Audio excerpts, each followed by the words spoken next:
Yo, what up? We're back, and this week we're going to be doing the UFC Vancouver breakdown, which, looking at this card, I'm actually, pretty confident on a lot of these matchups. I'm thinking that we're going to be doing good on this card, so, that's the confidence that we're going to come in with. Hopefully it comes through, and we're really close to getting 2,000 subscribers, which was my goal for the year, so that's freaking awesome. Thanks a lot for the support, and so if you guys aren't subscribed, make sure to hit the subscribe button, and make sure to like the video, comment on the video. But for the first fight of the night here, it's Pebble taking on Austin Hubbard, and this is an interesting fight because both these guys lost in their UFC debuts, but they fought pretty good competition. And for Austin Hubbard, it wasn't a bad performance against Duffee. He showed that he's a good athlete. He has good striking, good movement, uses a lot of false starts, fakes, feints. He stance switches a lot, and he's a counter striker, but he's very good at going forward, cutting the cage off, staying in his opponent's face. He has a fast jab, good 1-2. He'll feint to create openings for the straight right hand. Pretty solid in and out movement. He likes to leap into a left hook. He'll also throw a straight right to a left hook to the body combination. And he also throws a lot of nice left hooks to the body, to left hooks to the head. And he likes to throw front leg round kicks to the body. He'll mix in spinning back fists, spinning back kicks. And he can be low output at times. He tends to kind of wait for opponents to counter. And he'll stand right in front of fighters at times. And he's a little bit heavy on his lead leg. He can get hit with some overhand, some straight punches. But he has good composure. He has a, good chin, good durability. And he's a good wrestler as well. He does a good job using his punches to create entries into singles and doubles. Pretty good back takes. When fighters pressure him, he tends to be hittable and want to shoot takedowns. And he can kind of be shucked off a little bit. But usually he sets him up pretty well. Sometimes he can get a little bit too aggressive trying to get to the back, and I've seen opponents shuck him off the back, get right back into his guard, and I have seen opponents take him down as well with some well-timed body locks. He's also had a fight where he had his opponent on his back and had a rear naked choke sunk in, and the referee kind of mistaked the 10-second clap for the bell, jumped in, and the opponent could have finished the fight there. But in his fight against Duffee, he showed good takedown defense. And even when he did get taken down, and that was against a very high-level guy, he showed the ability to, defend some of those positions, even got back to his feet. And, Hubbard looks like a pretty good fighter. He looks like a pretty solid prospect. He has 3 submissions, and he has been submitted 1 time. And for Pebble, he's also going to be looking for his first UFC win here. He had that fight on short notice, and it was also up a weight class versus Nordine Taleb. And Taleb was able to largely dominate him, but he did have a few moments. Now at his weight class, we should see more Pebble here. And for Pebble, he's a forward pressure fighter, good jab, and he really uses his lead hand a lot. There's a lot of left hooks. He also has a nice straight right hand, though, and he has good power on it. He'll also throw some heavy uppercuts, and he's diligent with his body attack. He'll throw big hooks, straight punches to the body, solid head kicks as well. He will throw extended combinations when he backs opponents up with hooks and uppercuts, but he can get a little bit crazy with that, leave his chin in the air, and be kind of easily countered. But he also does a good job attacking the body. He does tend to stand right in front of opponents, and he'll throw offense and doesn't really move his head much, so fighters are able to counter him pretty easily. He will attack with some spinning back fist. He does have a spinning back fist knockout on his record, and he has solid lateral movement, but he can be backed up towards the cage, and he just isn't very high volume. It makes fights close, even if he's the much better fighter. And he does have 7 knockouts, but those are mostly due to body shots. So, his body attack is pretty ruthless. He does have a strong chin. He's never been finished by strikes, and he definitely will eat shots to give his own.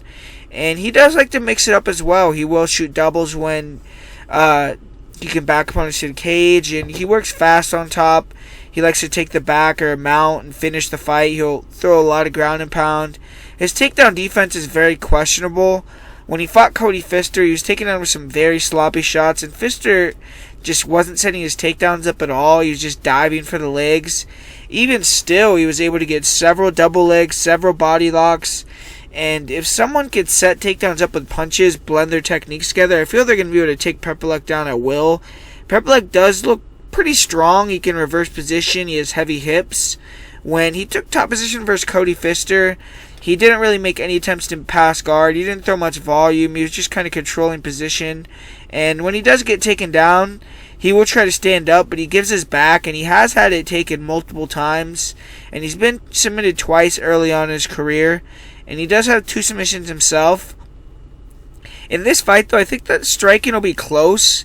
And it's going to come down to the grappling of Hubbard. I kind of see Hubbard being the fighter going backwards, trying to stay on the outside. Pebble is controlling the center, doing the hunting.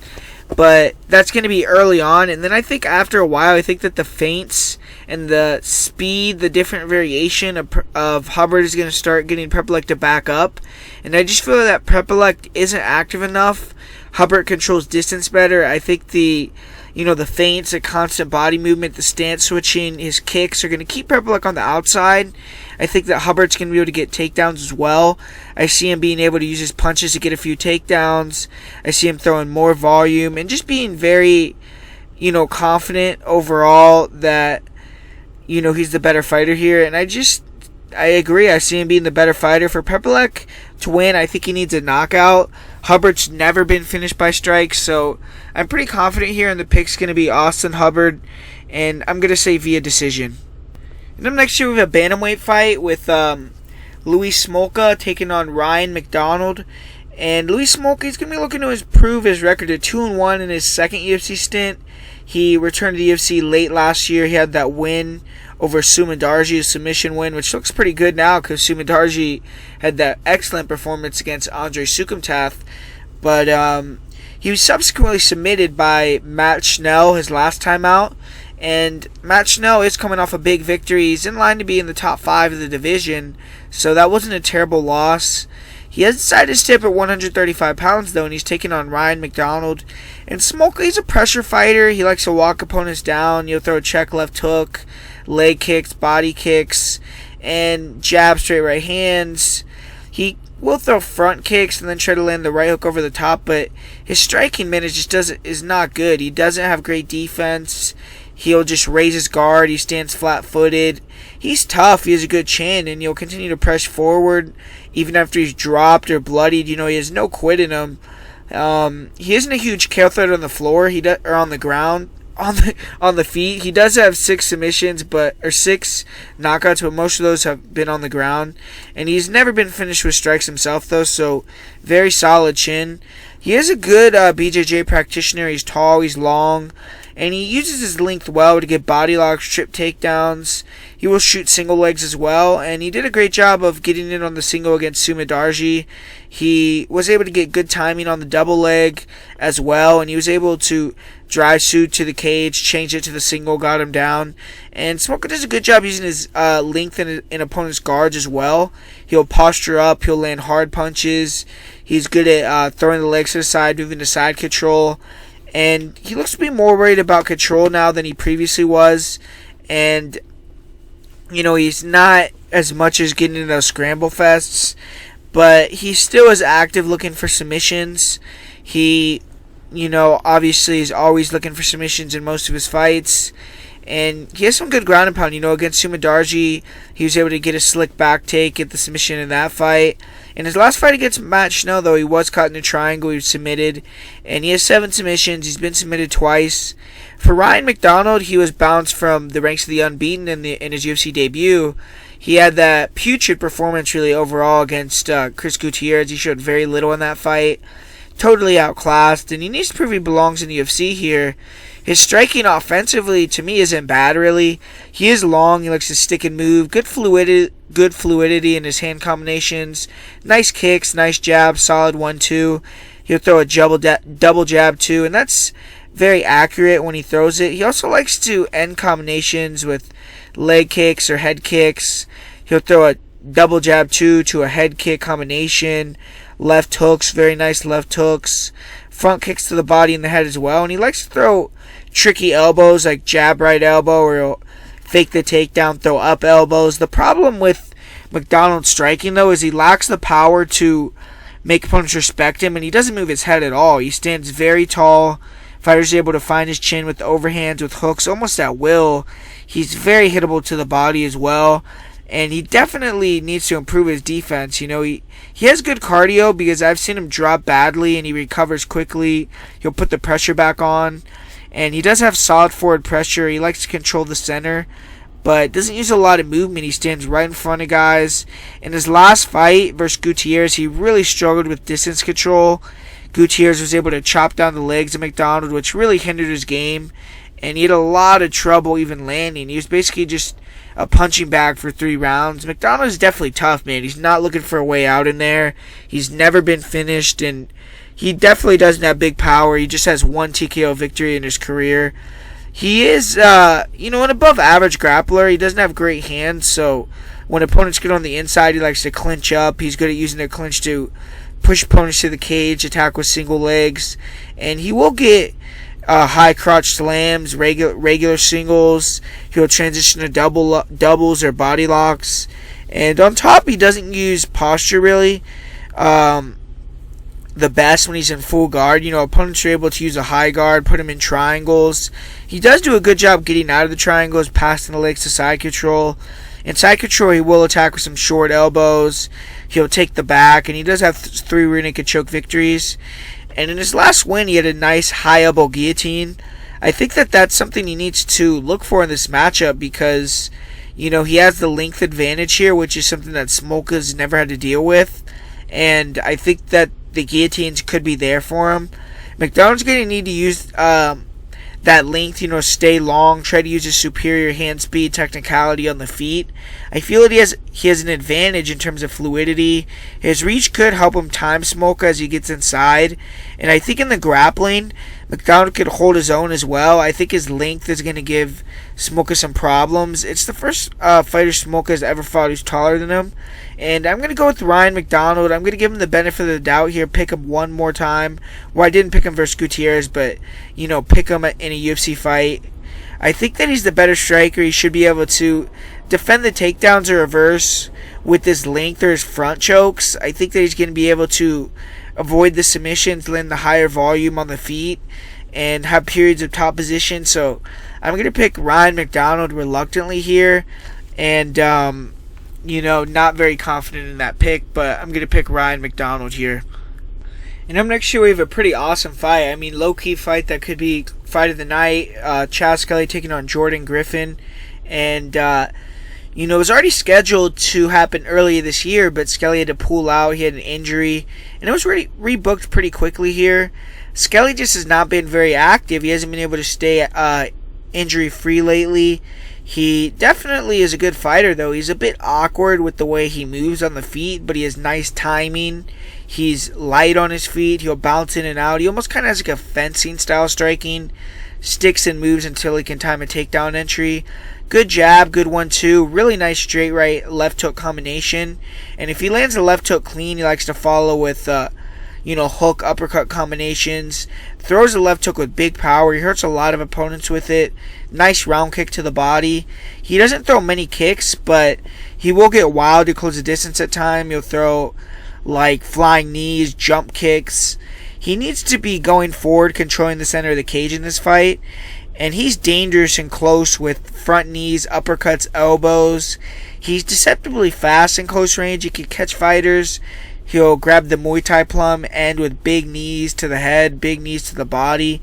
And he does hold his hands low, and he could sometimes close the distance with a lazy jab, lazy kick, get countered, and he can get wide with his hooks and get clipped with straighter shots. He also slows down a bit as the fight goes on, and his entries come a little bit slower. Fighters can catch him coming in more. And he's a very tough guy. He's only been finished one time, and he had a broken arm earlier in the fight. He isn't a huge power guy. He only has 2 knockouts. But he has dropped guys and gotten submissions, so his power maybe is a little bit deceptive. Skelly is a great submission grappler, man. He's the second most submissions in featherweight history in the UFC, and he sets up his takedowns very well with punches. He'll use his straight punch blitzes to, start he'll establish those, and then he'll fake them to duck under for a single or double. He'll get takedowns in the clinch as well, but his shots are his best takedowns to me. And once he gets it to the ground, he's very slick. Good top control. He's a good scrambler. Nice job of floating on top, keeping top position. Good ground and pound. Good back takes. And when he takes the back, he has great control. Even if he doesn't get the submission, he'll likely win the round through that. Pretty good takedown defense, but he can be taken down. He is dangerous off his back. He'll look to hit switches. He'll attack the legs. Good leg locks. He'll use them to sweep. And he's good at taking the back in those 50-50 positions with the leg locks on the ground. And great rear naked choke. Awesome squeeze. He put Maximo Blanco to sleep quickly with the anaconda choke. Definitely has nasty front chokes. Locks him in very quickly. And he's someone you have to respect. He's going to go in there, go for broke. 10 career submissions, and he's finished 13 of his 17 wins. And Skelly's usual game plan should work in this match. Move a little bit, use timing, land some shots, duck under, get the takedown. Griffin's takedown defense is a little bit questionable, and I definitely think Skelly could take him down. If he takes the back or a dominant position like Dan Ige, I think that Skelly is better at sticking the submission. He has a much better chance of bringing that neck home. And Griffin gives up his back too much to when he tries to stand up to be taken down here. He definitely needs to avoid getting taken down.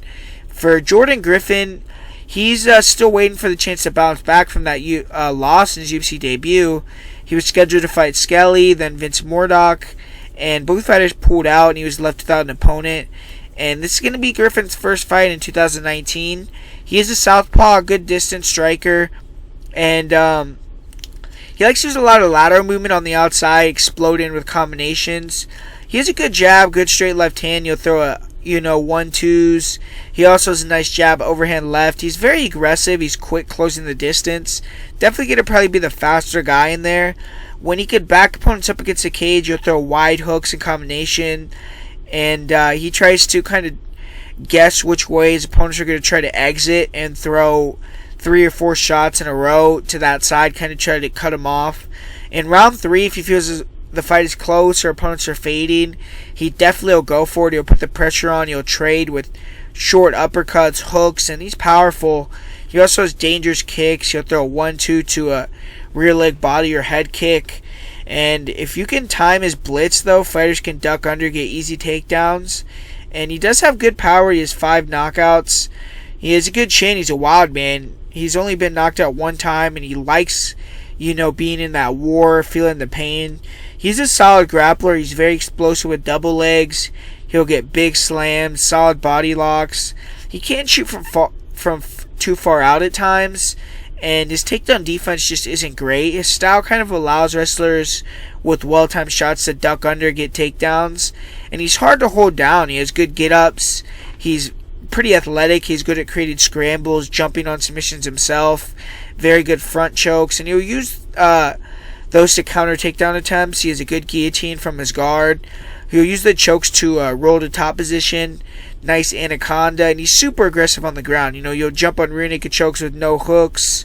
His squeeze is very tight, and he'll rain down brutal ground and pound. His reach allows him to stand up in opponents' guards and land big punches. His aggressiveness going for chokes, though, can get him in trouble. He'll go for flying guillotines, end up on his back. He'll hold on to chokes too long, allow opponents to transition to dominant positions. And he gives up the mount in the back pretty easily. He is calm in those positions, and you'll avoid the huge damage or the submissions, but loses the round through that. His takedown defense against Dan Ige, like we saw, Ige was able to take him down multiple times, but he didn't break. He's the type of fighter to be losing 2 rounds to 0, come back and get the finish.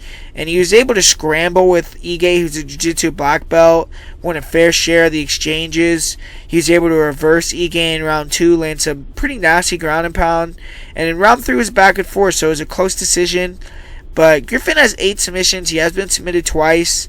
And I feel in this matchup, Griffin should strike, try to keep it on the feet, move, counter Skelly as he tries to get inside, get the feel of his hand speed, and what he wants to do. And if he can deny a few takedowns, get Skelly tired, then he can start to pressure forward.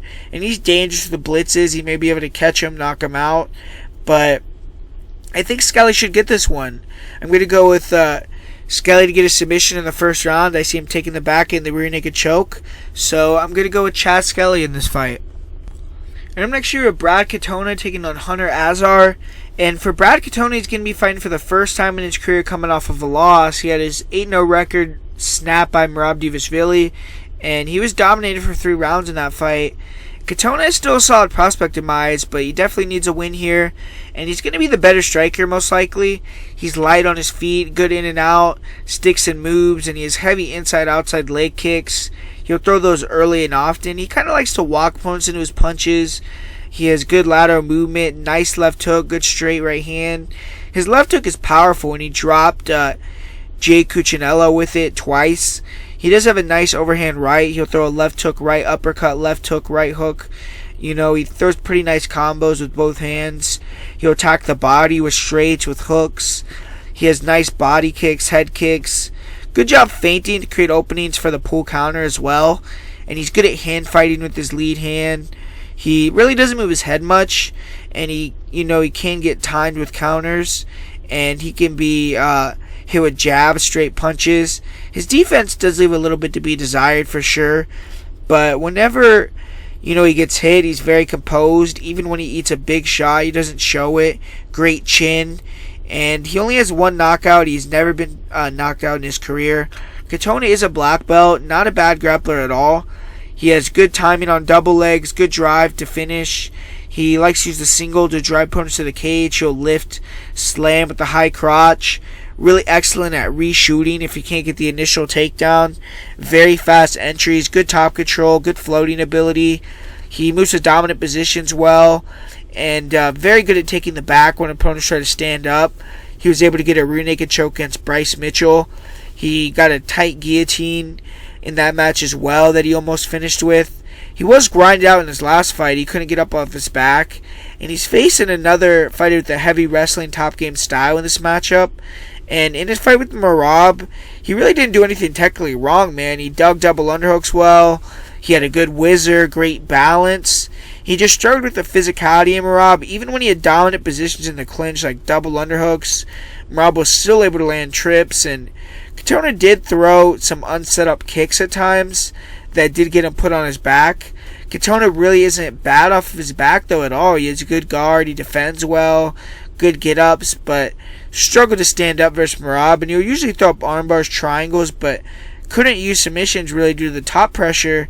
Against most fighters though, he can get up off bottom well. He tires them out. He did that against Matthew Lopez, and I'm sure he's savoring a matchup like this to show his improvements with his defensive wrestling.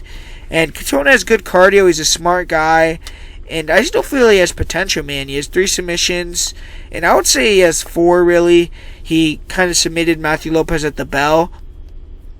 In this fight though, I see Katona having a big striking advantage. Azar holds his hands low. His defensive boxing isn't great. He's there to be hit, and he has been dropped on the regional scene. If he pressures Azar, looks to counter with the left hook or shots over the top, I think he definitely has the power to hurt him. If Azar takes him down, he needs to scramble right back up. I could also see him taking the back if Azar shoots a bad takedown. And for Hunter Azar, he's making a quick turnaround. He earned the contract on the Dana White Contender Series, and he is unbeaten at 7-0. And he does have a similar grinding style to Merab, and he's a wrestler, but he likes to strike as well. He has a powerful low kick, a nice left hook, straight right hand combination. He's fast. He's explosive. He'll close the distance with hook flurries, and sometimes he'll go to the body or go high with kicks. He does have a body kick finish in his career, and his game is really just leg kicks, hook flurries, takedowns. He's pretty explosive and he has power, but he's unrefined, and he's very hittable. He can be a little bit crazy at times on the feet.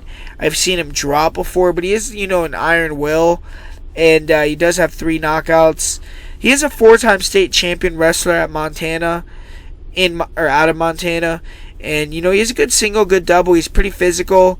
He'll use explosive entries to try to get in on double legs or in the clinch. He'll throw a leaping left hook, use it to duck under into a single or a double. He will also look for hook flurries to back opponents up, and when he can clinch up against the cage, chain wrestle, he's pretty effective. His top control, his BJJ knowledge, doesn't look the best though. I don't really see Azar having much success controlling Katona. Azar is relentless with his attempts though, good cardio. He'll try to stay connected, hang on, mat return opponents. And he was able to get close to locking in a rear naked choke in his last fight.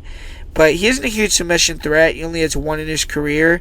And he does seem to have a tight squeeze, though. When he gets his hands connected around the neck, he'll go for guillotines. He has good cardio, defensive wrestling. In this fight, it's going to be interesting to see how he plays it. Is he going to want to try to get takedowns, or is he going to respect the jiu-jitsu of Katona? On the feet, he probably is more explosive with the 1 or 2 punch flurry, but I think he lacks the technicality to contend overall. To me, Azar has to grind and avoid submissions. And my pick here is going to be Prad Katona quite comfortably. I see him being the better striker, and I think he has good enough takedown defense, slash submission scrambling ability, or kind of to nullify or submit Azar. I think his feints and just his better hands will be able to find openings, land big shots, rock him, and I'm going to say he gets a second round knockout in this fight, and my pick is Brad Katona here. And up next year we have another pretty solid fight with Marvin Vettori taking on Andrew Sanchez. And Marvin Vettori returned from his USADA suspension. He had a dominant victory over Cesar Montanch, which I didn't see coming there. A pretty good victory for him. And he's going to be looking to continue to climb towards the top 15 here against Andrew Sanchez. And for Vettori, he's a southpaw. He's a forward pressure striker. Very durable. He's willing to take a shot to give one. Good head movement. He's explosive. He's good at touching opponents with the jab. He'll create combinations off that. Double, triple up on the jab. He used the jab to start straight punch flurries. He'll close distance with 5, 10 punch combinations. In close range, he has nice hooks, uppercuts, good head movement. He slips and rips in the pocket well. Very good at returning after getting hit in the pocket. He's very durable. And if he exchanges with opponents, he's usually going to be the winner of it. Vettori doesn't throw many kicks, but he does have some dangerous head kicks. He isn't overly technical with the striking, but he just doesn't give opponents a chance to breathe. He's constantly walking you down. He's making fighters go backwards. When he lands, he's coming forward with more than one. He's forcing you to be on the defensive. If you try to get in on the clinch or on the inside, he's going to let his hands go, throw punches and bunches. And he's willing to trade. Very technical opponents. Are able to time his entries or time as he crashes the distance, may be able to finesse him. Israel Adesanya was able to do that a little bit. He was able to kind of make Vettori a little gun shy with counters. Vettori also took some pretty heavy low kicks against Cesar Ferreira, and Vettori has enough power to keep opponents honest though, but not fight-ending power. He's more of a volume guy for sure, just 2 career knockouts. Never been finished in his career. And he's well-rounded, man. He really showed off his grappling in his last match. He has good singles, good doubles, good timing on his shots. He catches kicks well, gets takedowns through that. And his cardio is top-notch. When opponents stand up, he's right back on them. In the clinch, he'll attack with nice knees, short hooks, uppercuts. Definitely has good close-range power. In top position, he has great cardio. He'll pass the dominant positions. He'll throw good short elbows, hammer fists. He likes to move to side control or full mount. And he was able to control Israel Adesanya from side control for a couple minutes. He mounted Cesar Montanchi. Good back takes. He'll look for rear naked chokes. Good takedown defense. He has good balance. He digs up double underhooks well. He was able to defend, that vaunted double leg of Ferreira. He was able to dig the underhooks, put his back against the cage, and he's fought high-level BJJ fighters like Antonio Carlos Jr. He's held his own in the grappling. He will also attempt to counter takedown attempts with Kimuras. If he is taken down, he is hard to hold down. He'll attack off his back as well. He'll look for sweep submissions, and he does have 8 submission victories. He hasn't had a finish since his UFC debut where he had a guillotine, and that's his lone UFC finish. Vettori has some high-level opponents on his resume, and there's going to be no different here against Andrew Sanchez. And for Vettori, he's going to have to implement his usual game plan, pace, pressure, combination punching. I think the wrestling, the clinch ability of Vettori is going to be huge if he's going to win this fight. When Sanchez tries to slow it down in the clinch, he needs to use combinations and then disengage, keep the pressure high, try to break Sanchez, maybe try to put Sanchez on his back, but Sanchez does have 100% takedown defense in the UFC. For Andrew Sanchez, he's looked better than ever recently. He changed his camp to TriStar. He upped his fight IQ, his cardio a little bit. And he's won back-to-back fights. He's 4-2 in the UFC overall. This is a crossroads fight for both guys. You know, the winner's most likely going to get a top 15 matchup. I would say these fighters have pretty similar styles. Sanchez isn't as high volume, and he's more grappling based. But both fighters like to box and impose their will with forward pressure. Sanchez was striking in a different way, though, in his last fight. I kind of feel like that's what he's going to try to do here also, actually. He was holding his hands low. He's bouncing on the outside, wide stance, trying to counter his straight punches. He has good hand speed, solid feints, nice snappy jab, good 1-2. He will use the jab as well to explode into multi-punch combinations, but he isn't quite as fast or as tight with the shots as Vettori is. I would say he has more power, though. He throws wider, and he has a nice uppercut. He'll throw a nice uppercut left hook. Nice left hook lead as well. In the past, he has shown a lot of short range power. You know, against Ryan James, he floored him with some big shots. And you'll throw a lot of kicks with both legs. Inside, outside leg kicks, round kicks, front kicks to the body, to the head. He'll throw nice question mark kicks. And he used to go full clip for the finish. He's kind of figured out that he can't do that anymore. This new style allows him to set up takedowns better, pot shot, control the pace a little bit more, and he still hits hard. He has 7 knockouts.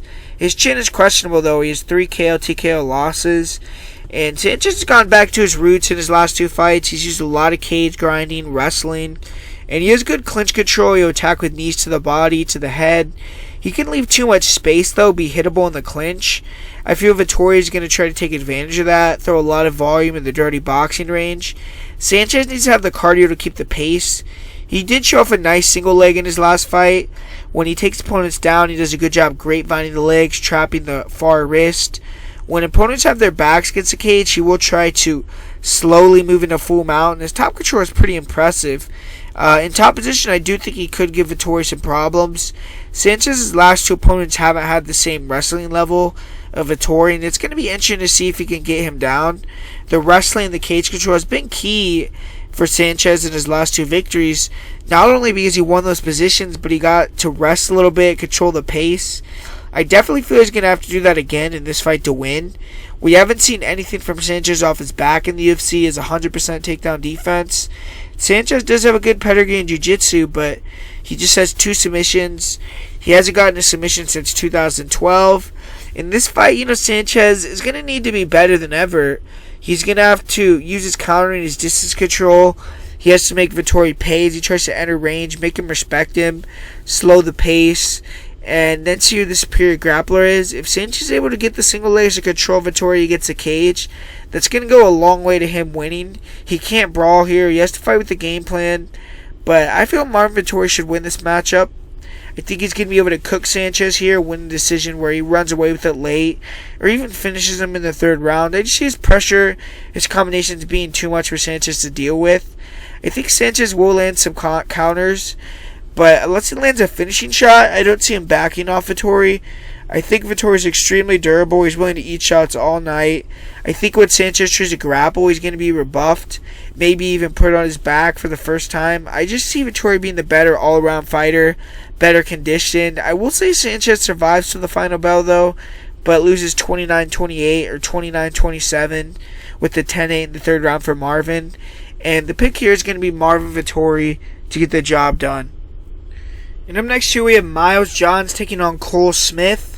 And Myles Jons, he's making his UFC debut here. He's fresh off that win on the Contender Series, and he's a hot prospect out of Fortis MMA. Good athlete, very fast. I would say he's much more explosive, more powerful than Cole Smith. And he has a good, maybe not more powerful, but much more explosive. Good jab left hook, solid inside-outside leg kicks, good jab overhand right. He also is always coming forward, but he has better movement. He's lighter on his feet. And he will go body head with combos. He backs opponents up well. He's good at feigning the single leg coming over the top with overhands. He doesn't look to have huge power in his punches, but I would say he hits harder than Smith probably. He does have 2 career knockouts, and he's undefeated at 9-0. And Myles Jons, he's a former state champion wrestler. Very good wrestler. Big explosive double legs. Very good at getting on a single, push opponents to the cage. He will get high crotch slams against the cage on top. He was able to overwhelm some low-level fighters with ground and pound, but isn't the greatest on top, I would say. He doesn't have the best top control, and he does allow opponents to stand up from under him. In this fight, though, I do think he's going to be the better wrestler. Early on, I think it would be smart, to try to slam Smith on his head, give him that message. And Mitch Gagnon had success in periods holding Smith against a cage. I see Jons being able to do the same. Jons has strong takedown defense. He has good balance. He'll make opponents pay with punches, with elbows. Pretty nasty guillotine. And I've seen him defend a rear naked choke pretty well as well. He has 2 career submissions, and he's coming off fighting a similar opponent in this fight, but Cole Smith is definitely much bigger than Richie Santiago.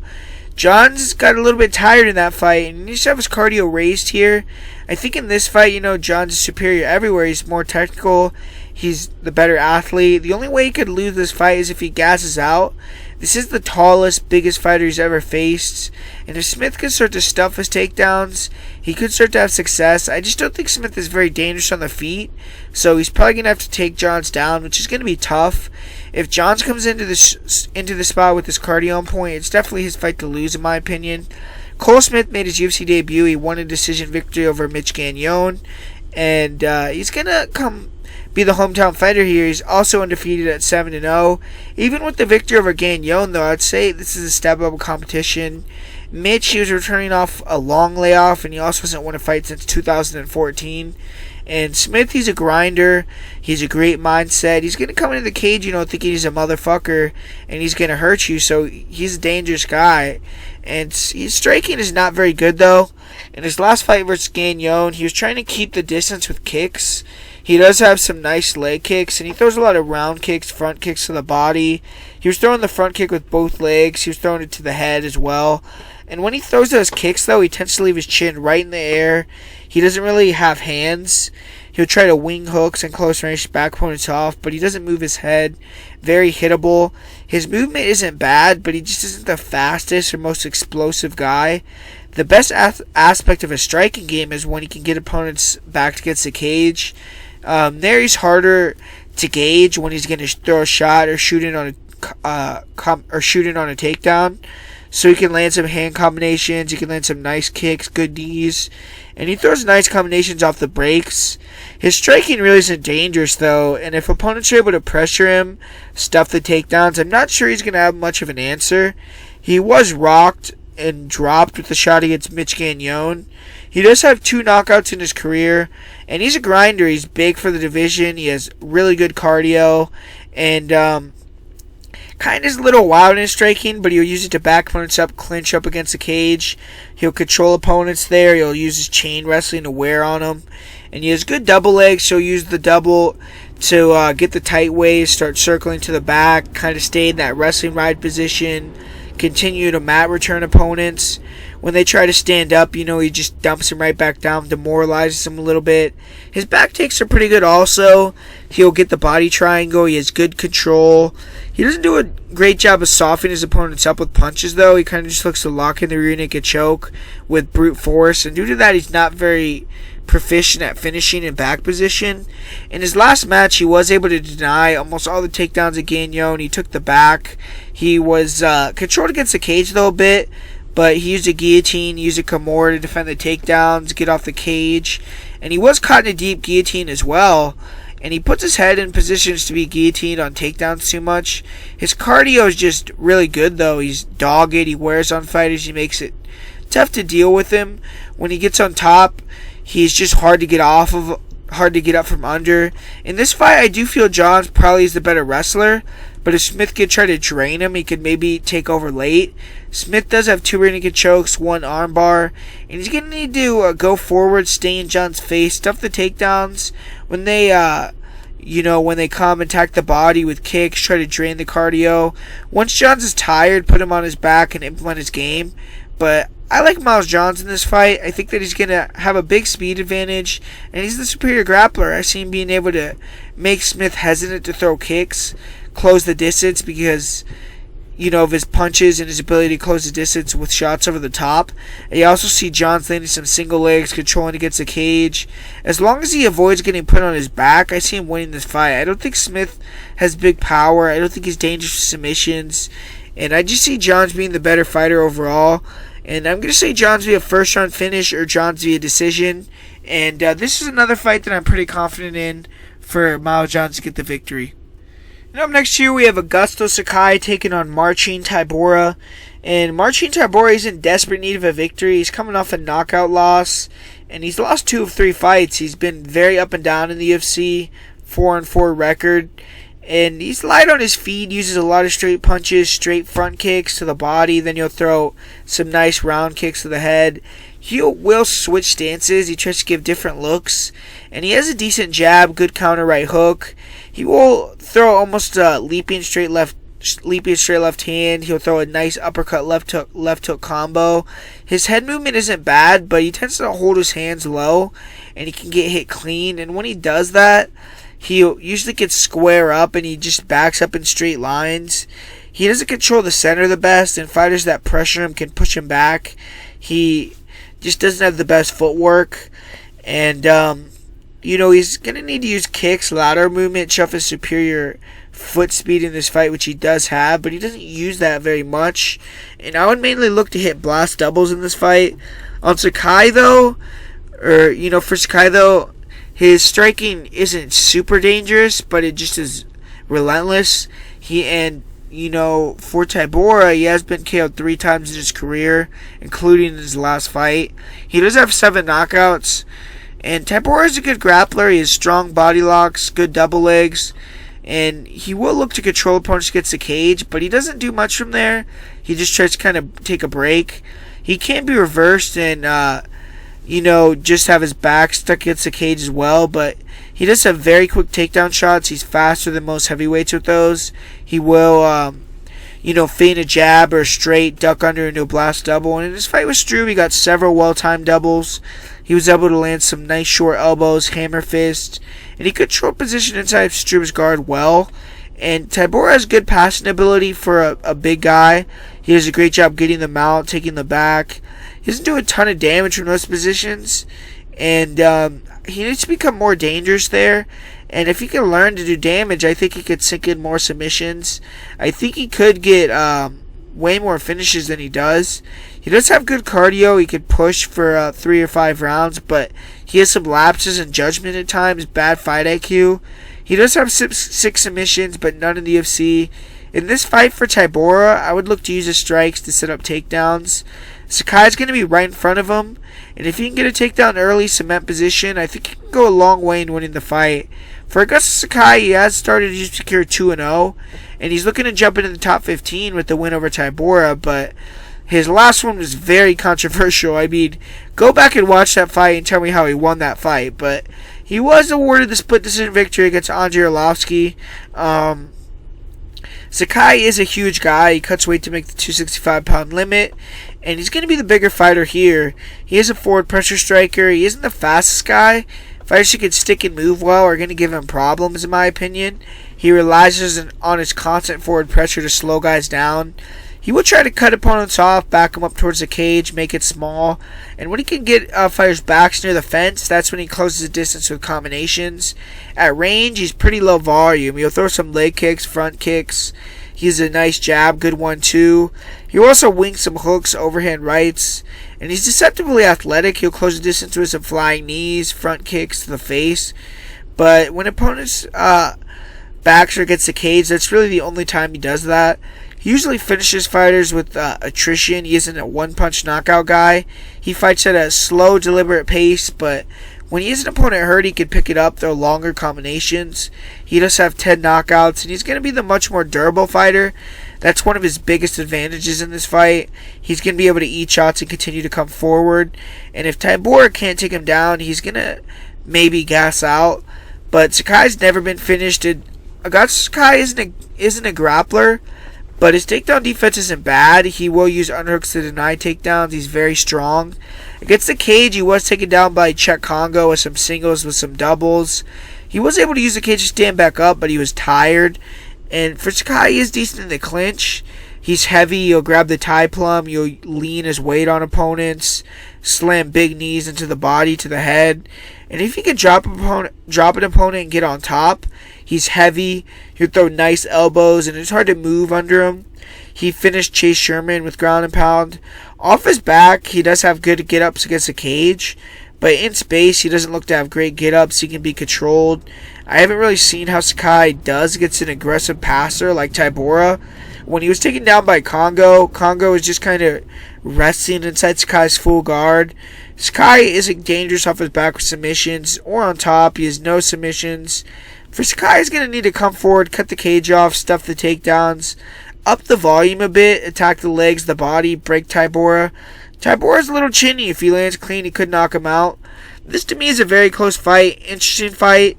I think that on the feet early, it's going to be slow paced. I see Sakai pressuring, not throwing. Tybura doing a lot of moving, not throwing much, maybe throwing to air.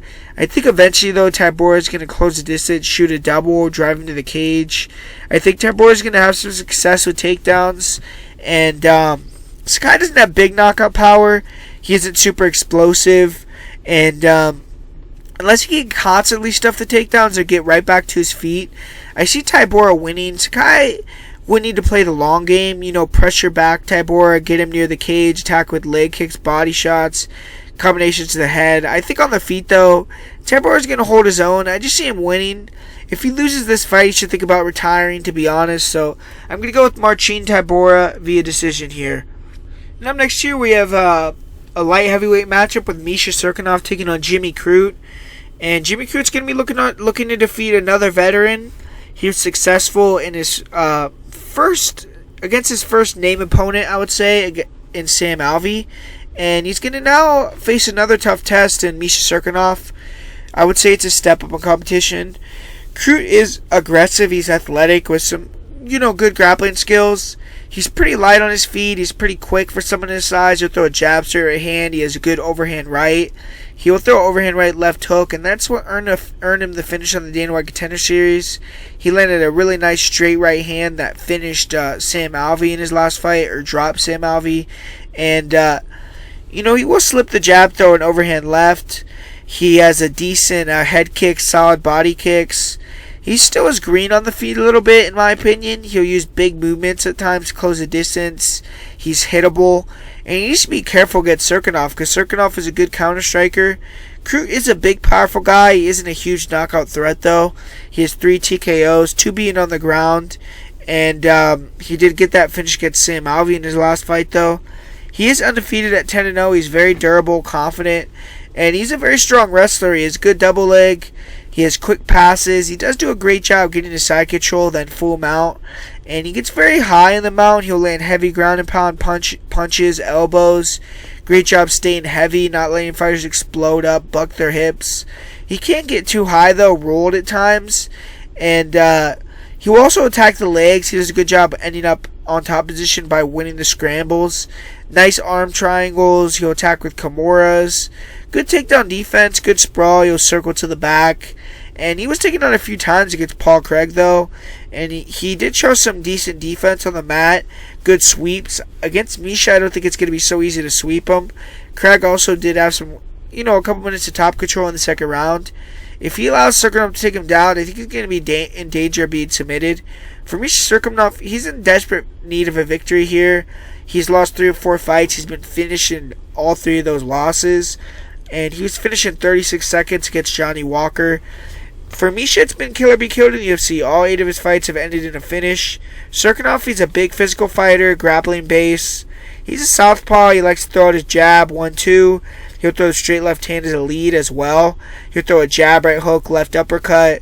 He has good hand speed in close range. He throws a lot of kicks early, oblique kicks, inside leg kicks, front kicks. He has good liver kicks. A lot of southpaws are effective with that. He will go high with rear leg head kicks. Good job faking, then ducking under. faking, takedown shots, ducking under, throwing hooks, right hooks, overhands. Throws a lot of volume, and he's fast for a light heavyweight. He has good forward pressure. He will use some nice techniques to close the distance as well. Superman punches. Definitely has good timing. He could walk fighters into shots, and he has 3 knockouts. His chin is questionable, though. He doesn't like being hit. When, he's hurt, he'll show it with his expressions. He was knocked out by, a 6-inch punch versus Volkan Ozdemir. And he was knocked out badly with a flying knee in his last fight against Johnny Walker. He has been finished 3 times in his career via KO TKO. And he's very strong, though. When he gets his hands on opponents, he's a great grappler. He likes to get his takedowns in the clinch or against the cage.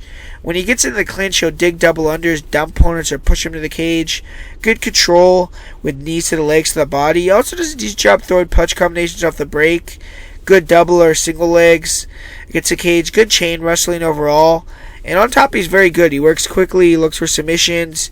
He'll try to jerk the legs, move directly into full mount. Good arm triangle. You can't get too over aggressive on top at times. And fighters like Nikita Krylov were able to scramble back to their feet. But Cirkunov can't get taken down, but he has good sweeps. He'll attack with guillotines. And when Patrick Cummins attempted to take him down, Cirkunov showed a ton of strength. He was able to, deny all the takedowns, bully him with knees in the clinch. He eventually got a body lock, moved right into full mount, locked in an arm triangle, and finished the fight. He has a sick arm triangle, man. One of the better ones in the UFC. He was able to drop Krylov, jump on a guillotine. He has 8 submissions, and he has been submitted twice. Those were early in his career, though. He's been finishing all 5 of his losses. It's hard to know where Misha's confidence is. He has been knocked out in 3 of his last 4 fights. He could be on his way out, or he could be using it as a motivation. I'm going to go with the slight upset here, pick Misha Cirkunov. I feel early he has to be careful, respect the power, the athleticism, the speed of Crute, but I see him timing a takedown or a body lock, getting in, deep, taking the back. I think he's going to have a big strength advantage, and when he's in top position, I think it's going to be evident. I also think on the feet, his counters, as the fight goes on, are going to be more effective. I just think he's a bit too much of a step up for Crute at this point. Crute had a close fight with Paul Craig. He was taken out multiple times. If that happens versus Misha, I don't see him surviving. And I'm going to say that Misha Cirkunov gets an arm triangle in round 2 of this fight. In this fight, we have Antonio Carlos Jr. taking on Uriah Hall. This is another interesting fight. This card's pretty fucking good, man. Antonio Carlos Jr. had his 5-fight UFC winning streak snapped by Ian Heinisch, and he's making a quick turnaround here. He hasn't been very active recently, but he's fighting just 4 months after that loss, and he's going to be taking on a dynamic character in Uriah Hall.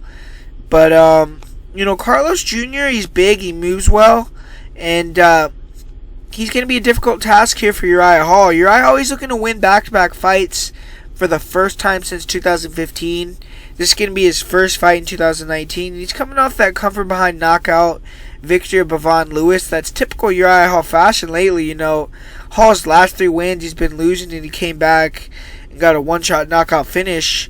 In this fight, I'm going to be kind of short with the breakdown because I feel it's an easy fight to break down. Hall's going to need to get the jab going right away, not throw as many kicks. He needs to try to use his louder movement, keep ACJ on the outside, just walk him into a shot. But ACJ is going to be the significantly stronger fighter in my opinion. He's athletic enough himself, in my opinion, to cut off the cage. And I just see him being too physical. I see him being able to get inside, get the double leg. Hall has shown me nothing to make me think he can contend with him on the mat. Whenever fighters have tried to get Hall down, I've noticed they've been successful. He struggled with double leg takedowns, especially against the cage. He hasn't fought many wrestlers, but Musasi was able to easily take him down. Rafael Natal took him down. Christoph Jocko took him down. I think if he gets taken down by Antonio Carlos Jr., Jr.'s going to find the submission. I see him, I see Hall giving the back, trying to stand up, getting rear naked choked. He allows fighters to pass too easily. And I just see ACJ exploiting that, getting him down, getting the quick submission. Hall always has that knockout chance, but more than likely, I see ACJ getting it done in the spot via first round submission here. Next fight here. This is a goofy fight, man. Todd Duffee taking on Jeff Hughes. I listened to Todd Duffee's interview today on Ariel Helwani, And I don't know, man. He sounds a little bit it sounds a little bit like it's like I don't know. I don't know what to think about. I don't know. He sounded a little bit goofy to me. I don't know, man. But he's making his return. He's taken over 4 years off. He's had to go through knee surgeries on both knees, a shoulder surgery. He battled through MRSA. So, I mean, he definitely still wants to fight, I guess, unless he really needs some money here. He's only 33 years old. He's young for a heavyweight, so we'll see how he looks here. He's one of the most hyped heavyweights of all time. He had that UFC debut where he finished the fight in 7 seconds.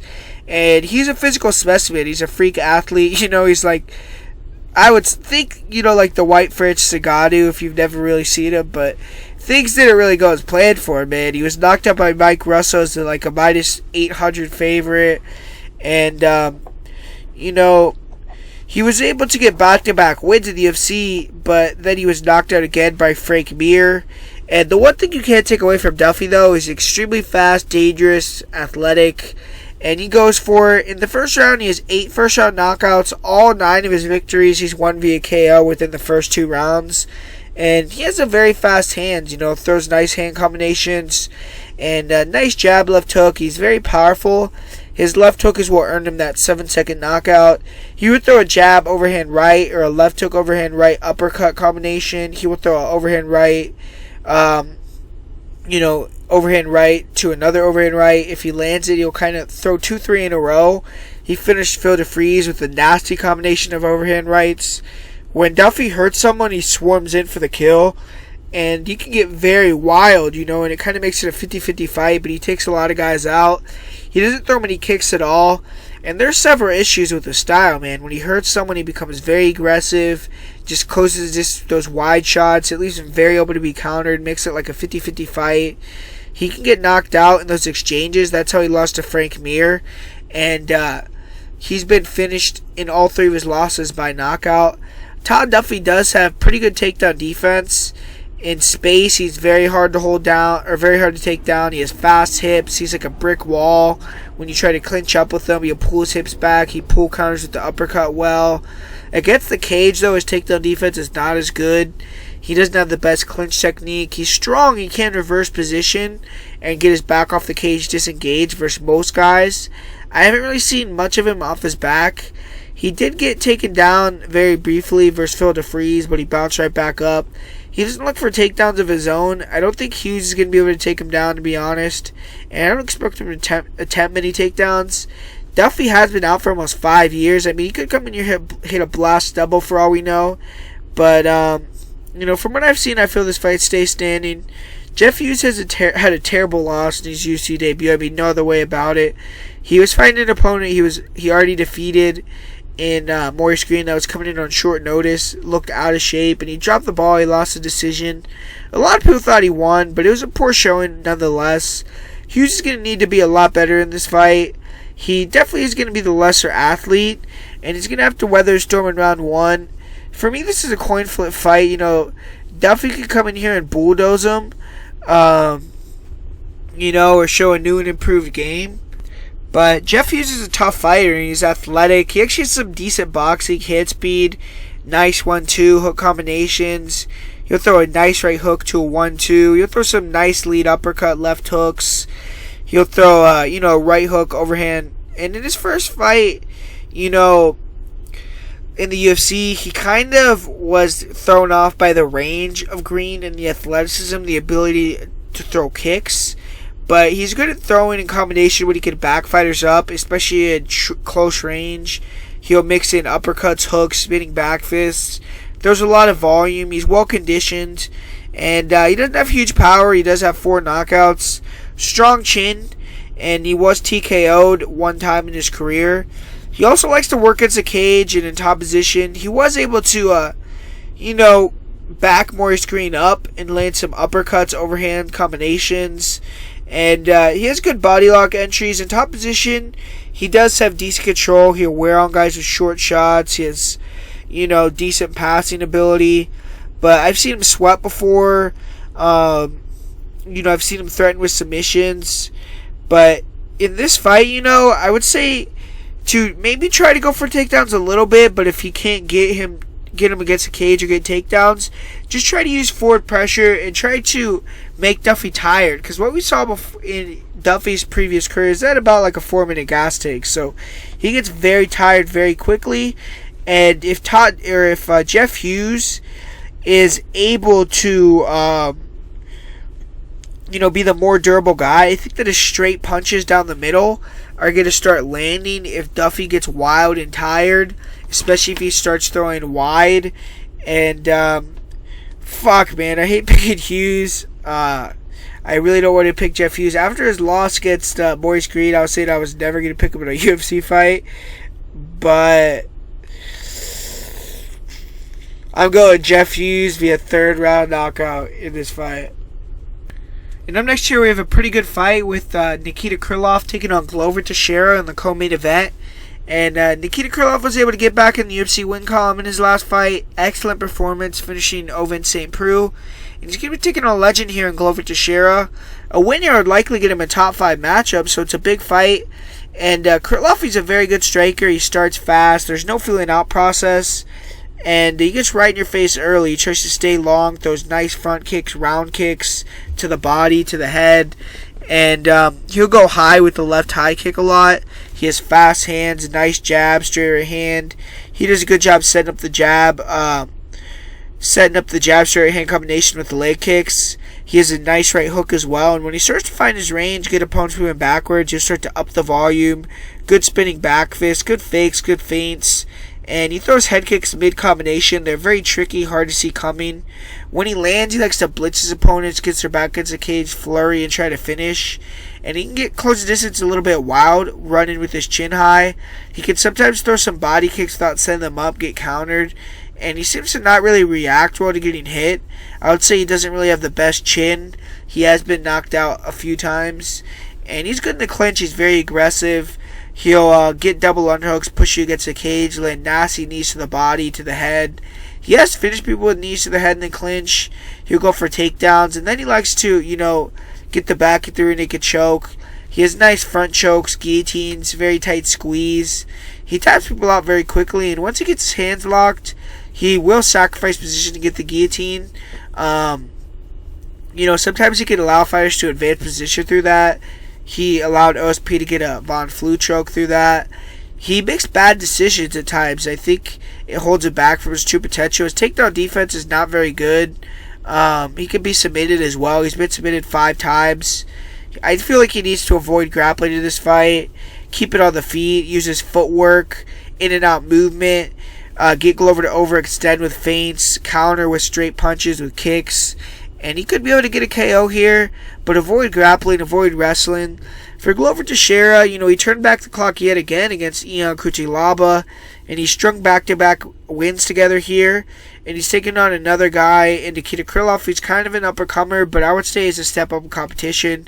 And Teixeira's never lost to a fighter outside the top 10 in his entire UFC career. But he was hurt badly, recovered to get the finish in his last 2 fights.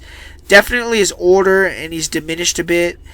But he's still physically capable of taking these guys out. And he plots forward. He'll look for boxing combinations. He sets most of his offense up off the jab. He'll throw a jab, left hook, nice 1-2s, nice jab, overhand right, nice jab, right hook. And, his straight right hand is clean. It's powerful.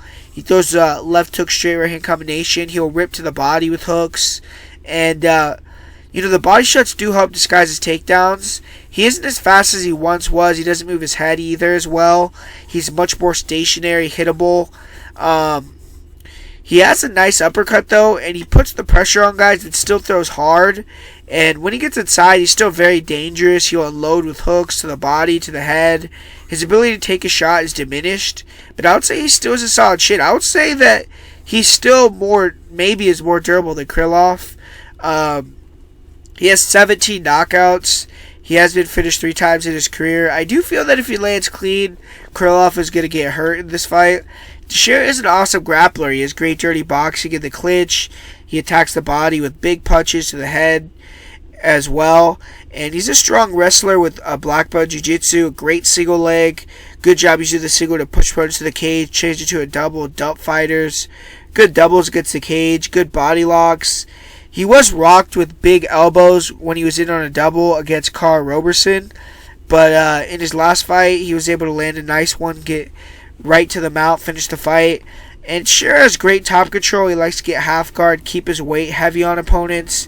He'll look for really nice arm triangles, short elbows, hammer fists, methodically pass the mount and the back. And when he takes the back, the fight is basically over. He's excellent at flying opponents out, pounding them out, or getting the rear naked choke.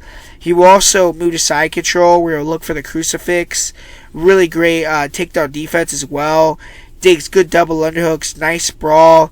He'll defend takedown with a guillotine. He has a great squeeze. He does a good job of, controlling the legs when he wraps with the neck, giving the ability to roll in top position. And when he fought Corey Anderson, he was taken down due to the ability of Corey Anderson to set the takedowns up well with punches. But he showed a great ability to belly down, get the single, and stand back up.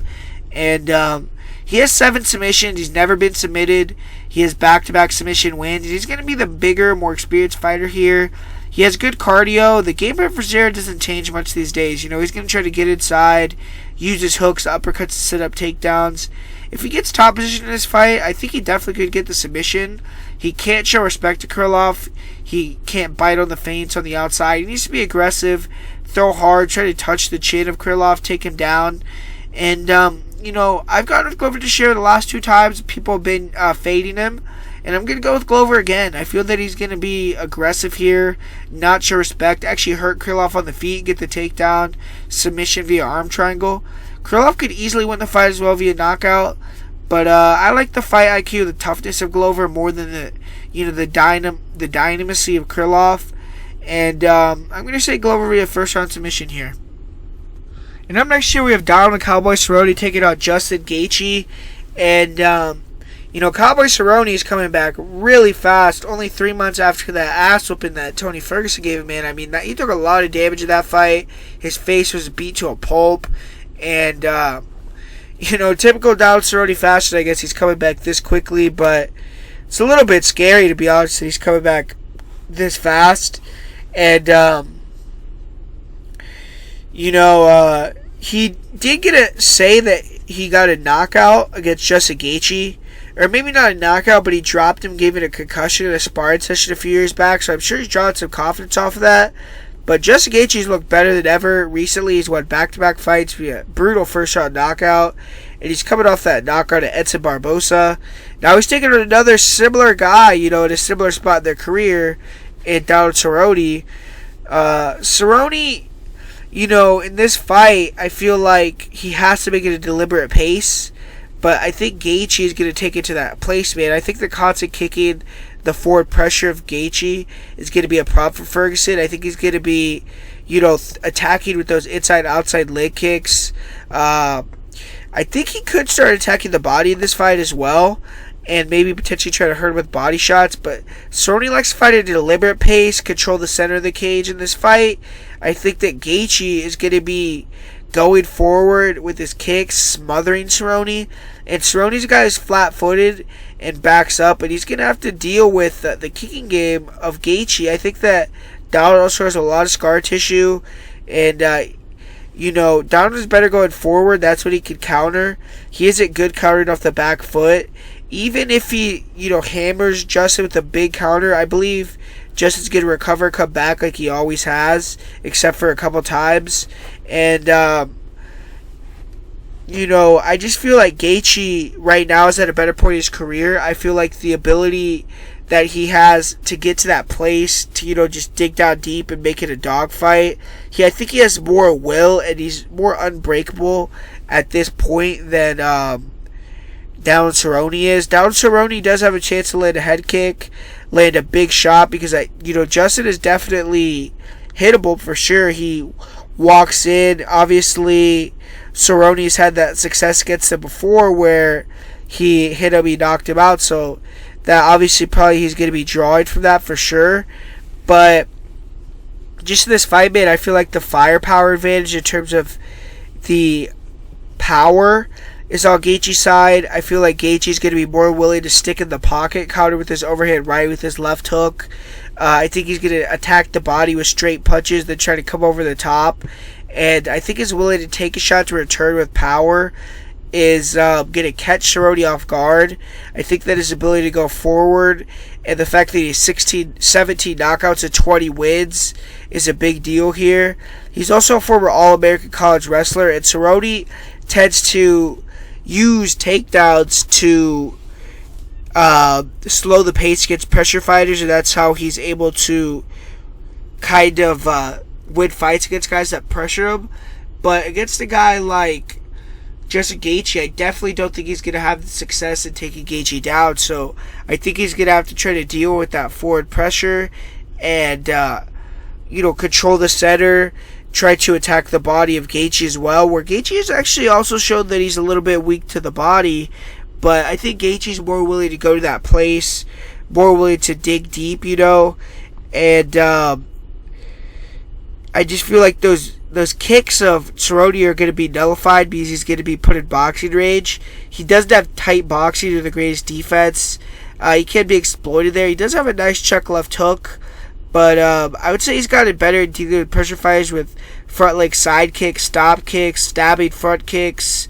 He uses takedowns as well, almost to disguise stepping knees. That's something that he could potentially catch Justin Gaethje with. And if Cerrone can find his rhythm, his range, Gaethje could be screwed. When he's going forward, he's one of the nastiest strikers. But he's taken a lot of damage recently. I don't think he can get hit clean by a knockout artist like Justin Gaethje. He's been finished with strikes 4 times. 5 times if you cut the doctor stoppage in his last fight. And I just feel like Gaethje's going to pressure forward, know what he has to do. I think that down Cerrone, even in his last fight, he said that, or not his last fight, but his fight with Ally Quinta, his last win, he said that, hey, if Ally Quinta started fast in that fight, he could have maybe got me out of there because I'm notoriously a slow starter. I was feeling like shit again. And you know who's not going to be a slow starter? You know who's not going to go in there and let him off the hook if he's feeling bad at the beginning? That's Justin fucking Gaethje. So, man, I feel like I always pick against Cowboy Cerrone, which I don't really like doing, but I'm going to pick Justin Gaethje to get the victory here. I'm going to say first or second round knockout. And I'm kind of confident in that pick, but he's not one of my more confident picks on the card. For this card, I would say my most confident pick on this card, I'm going to say, is going to be Antonio Carlos Jr., Shoeface. And for the parlay of the week, I'm going to say to do Myles, Jons, and Austin Hubbard. And I'm pretty confident this week, man. I'm hoping that we can get back on track, get the victory here, win some of these bets, get a good week. Hopefully we can get a clean week, man, win every single fight on the card. That would be pretty awesome. But, we're going to be coming back on Friday with the prop of the week. I'm going to be doing this week for sure. I'm going to try to find time and get it done. And so I'll put that out on Friday. And thanks for listening. Like I said, make sure to comment, like, subscribe, share the video on Twitter, Facebook, Instagram, wherever you motherfuckers are at. Thanks for always supporting me. We're on the road to 2,000. We're almost there. And, we're feeling good this week. We're going to get the win on this parlay and, win this play. So let's get it.